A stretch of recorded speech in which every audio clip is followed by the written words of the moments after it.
샬롬 샬롬 샬롬 샬롬 샬롬. 하나님 사랑합니다. 여러분 주 안에서 사랑합니다. 오늘 잠언 22장 1, 2절이죠. 예, 1절. 많은 재물보다 명예를 택할 것이요 은이나 금보다 은총을 더욱 택할 것이다. 가난한 자와 부자가 함께 살거니와 그 모두를 지으시는 야훼십니다. 8절 9절. 예. 악을 뿌리는 자는 재앙을 거두리니 그 분노의 기세가 쇠하리라. 선한 눈을 가진 자는 복을 받으니 이는 양식을 가난한 자에게 주니라. 이렇게 말씀하고 있어요. 어떤 경영학 교수가 학생들에게 삶의 의미를 강의하면서 자신의 테이블 밑에서 커다란 항아리를 하나 꺼내가지고 테이블 위에 올려놓더랍니다. 그리고 주먹만한 돌들을 항아리 속에 하나씩 넣기 시작합니다. 항아리 속에 돌들을 가득 채운 뒤에 학생들에게 묻습니다. 이 항아리가 가득 찼습니까? 학생들이 예 하고 대답을 하니 교수가 정말입니까? 라고 묻더니 테이블 밑에서 조그마한 자갈을 한 움큼 꺼내 항아리에 집어넣더니 흔드니까 그 항아리 속에 들어가더라죠. 주먹만한 돌 사이에 자갈이 들어가 가득하게 된 것입니다. 그는 또 묻습니다. 이 항아리가 가득 찼으니까 학생들은 눈이 휘둥그레지며 글쎄요 이렇게 대답을 하더라죠.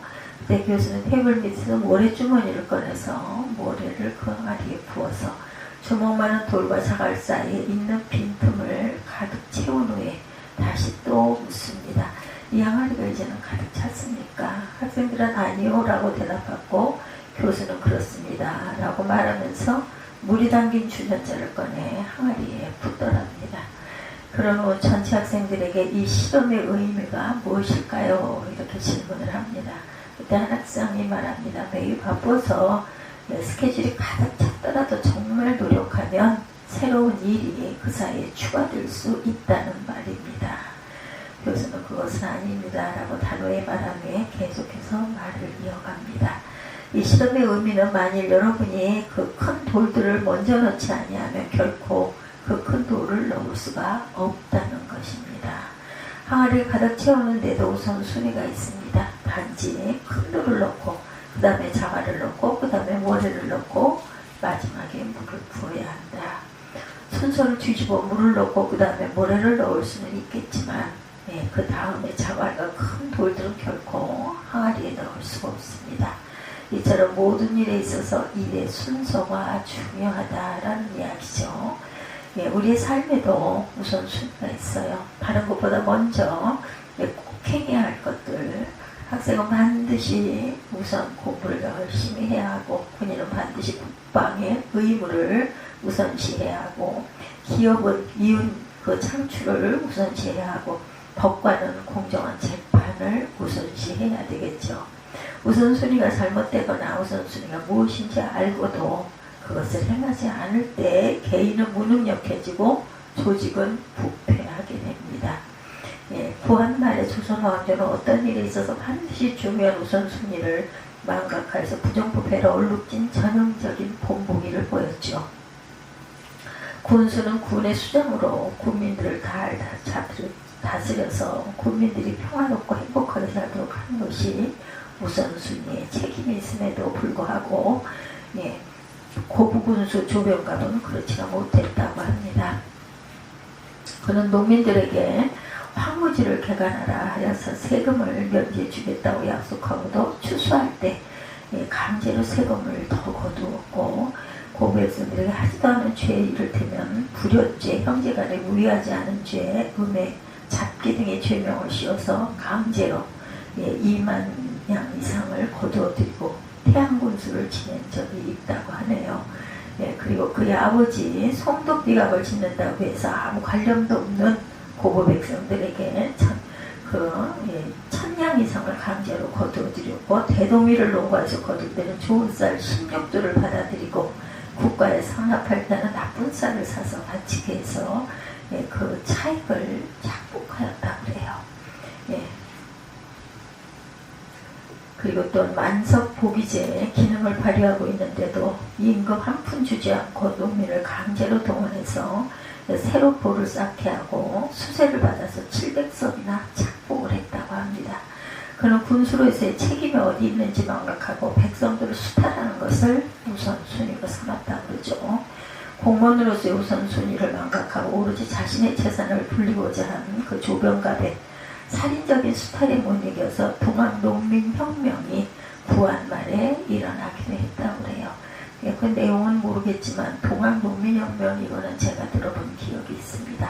그렇다면 예수를 주로 고백하는 성도의 우선순위는 어디에 있을까? 기복적인 기도를 통해서 세상적으로 성공하는 것이 성도의 우선순위일까? 아니면 비록 가난에 처한다 할지라도 세상의 물질적인 성공을 바라기보다는 하나님의 나라가 이 땅에 이루어질 수 있도록 마음과 뜻과 힘과 정성을 다해서 하나님을 사랑하고 이웃을 사랑하는 것에 있을까? 오늘 본문의 말씀이 물음에 대한 영적인 대답을 해주고 있어요. 첫 번째 우리의 삶의 우선순위는 하나님에 둬야 되겠죠? 누가복음 12장에 어리석은 부자 이야기 다 아세요. 이 사람은 재물이 너무 많아서 그 많은 재물을 쌓아둘 곳이 마땅치 않았죠. 그래서 그는 남아도는 재물을 축적하는 데 관심을 둡니다. 이 사람은 재물을 부정적으로 모은 사람이 아니었어요.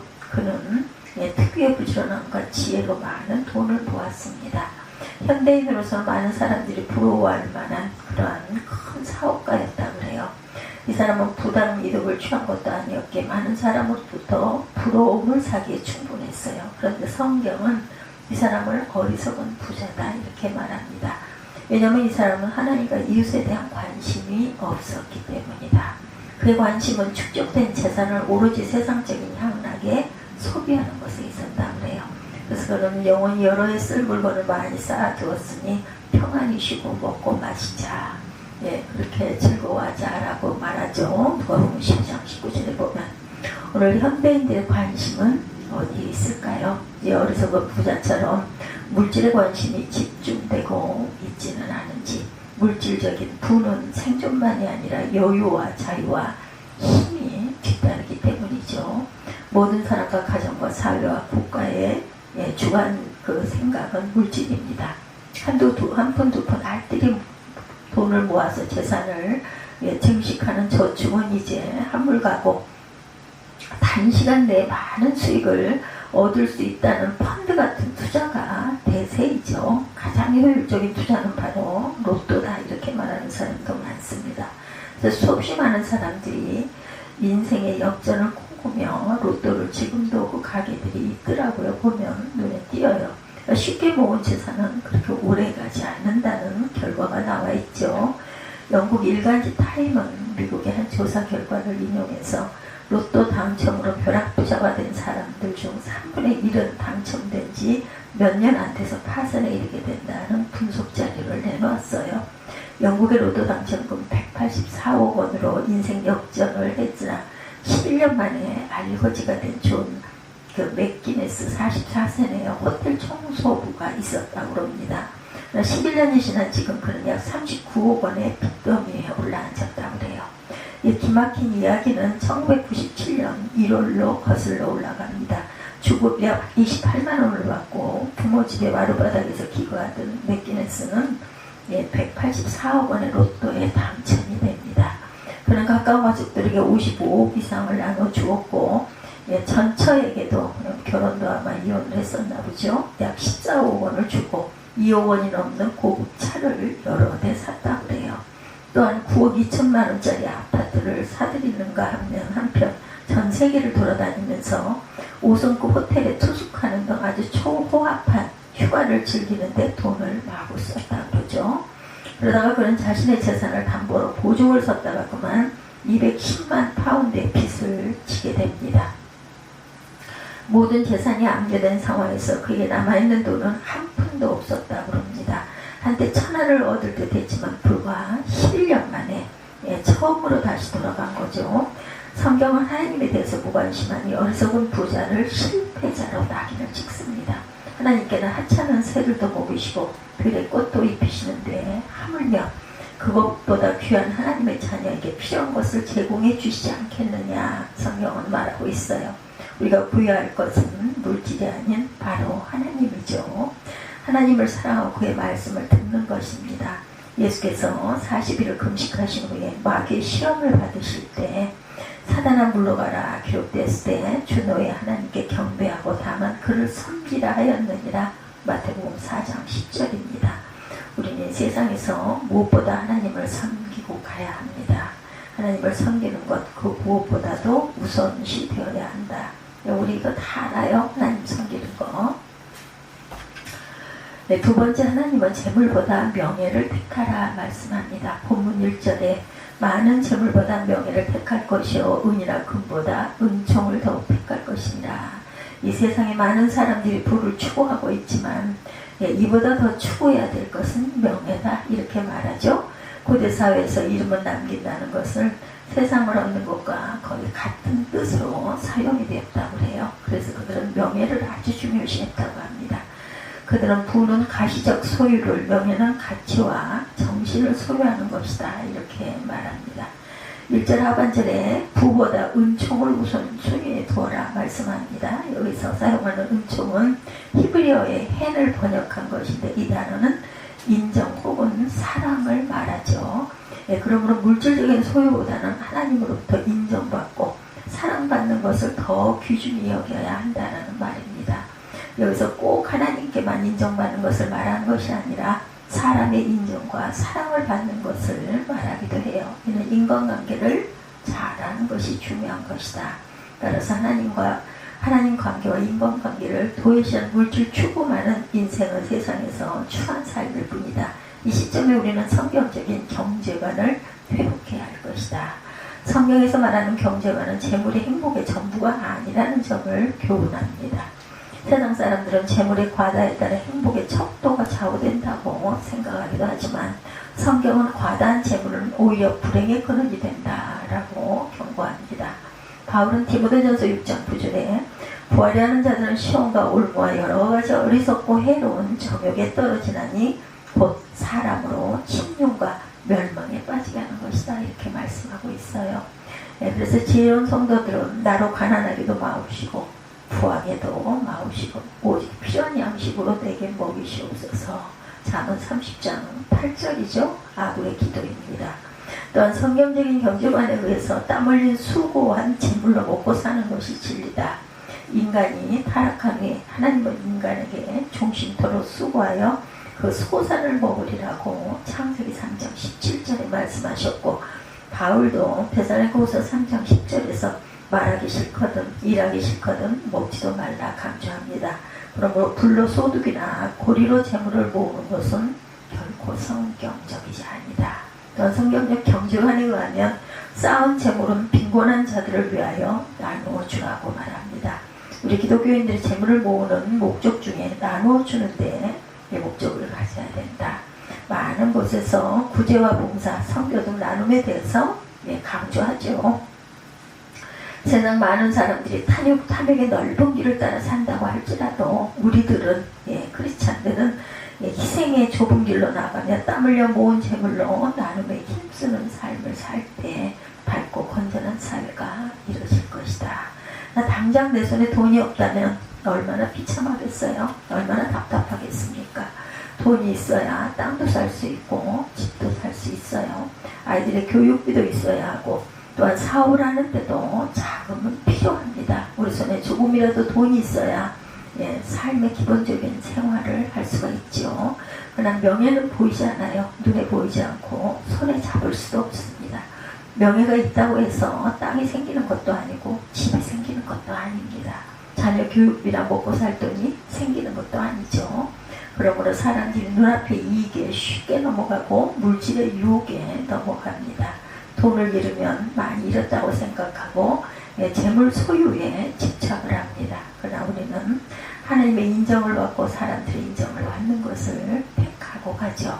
이 땅에서 하나님의 인정을 받을 때 하나님께서 축복하시고 주위 사람들로부터 인간관계를 인정받을 때 세상 사업에도 성공한다고 합니다. 세 번째, 하나님은 우리에게 이웃을 사랑하라 말씀하셨어요. 이 세상 누구나 부하게 살고 싶지 가난하게 살고 싶은 사람은 없죠. 그런데 세상에는 부한 사람도 가난한 사람도 있습니다. 여유 있게 사는 사람도 있고 부족해서 쩔쩔매며 사는 사람도 있어요. 하나님은 모든 사람을 지으셨기 때문에 부한 사람도 가난한 사람도 살고 있다는 것 아세요? 이런 현실 속에 우리는 어떻게 살아야 할까? 본문 9절에 선한 눈을 가진 자는 복을 받으니 이런 양식을 가난한 자에게 주니라 이렇게 말씀합니다. 22절에도 악한 자를 악하다고 탈취하지 말며 공고한 자를 성문에서 합치하지 말라고 그래요. 여기서 선한 눈을 가진 자는 남을 돕는 사람, 남을 돕는 사람을 하나님은 축복하십니다. 예수의 나사로 비유에도 부자와 거지 나사로가 같은 날 세상을 떠났는데 부자는 음부에 가고 나사로는 낙원에 있죠. 부자는 거지 나사로에 대해 배려가 없었어요. 그의 관심은 오직 자기 가족이었습니다. 자기들은 행복했고 그러나 이웃에 대한 관심은 없었다. 창세기 4장에 가인과 아벨의 이야기 여러분들 잘 아시죠? 하나님은 가인의 제사는 받지 않으시고 아벨의 제사를 받으셨어요. 아벨의 제사는 하나님께 신령과 진정으로 드리는 제사였고 가인의 제사는 불성실한 제사였다고 합니다. 가인의 마음속에 불신앙이 자리 잡고 있었습니다. 그래서 자신의 제사가 연락되지 않자 분노해서 동생 아벨을 쳐서 죽이죠.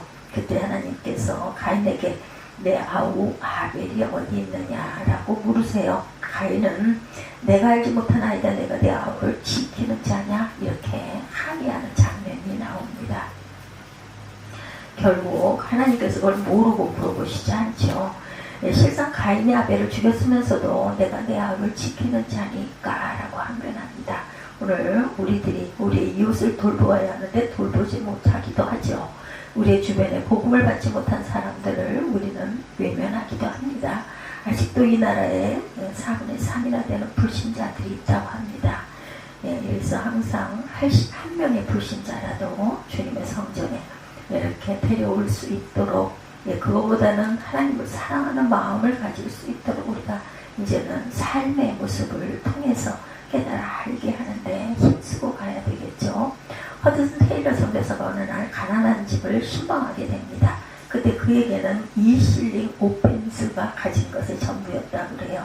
그 찾아간 집에는 가난 아이를 낳는 어머니가 몸져 누워 있었습니다.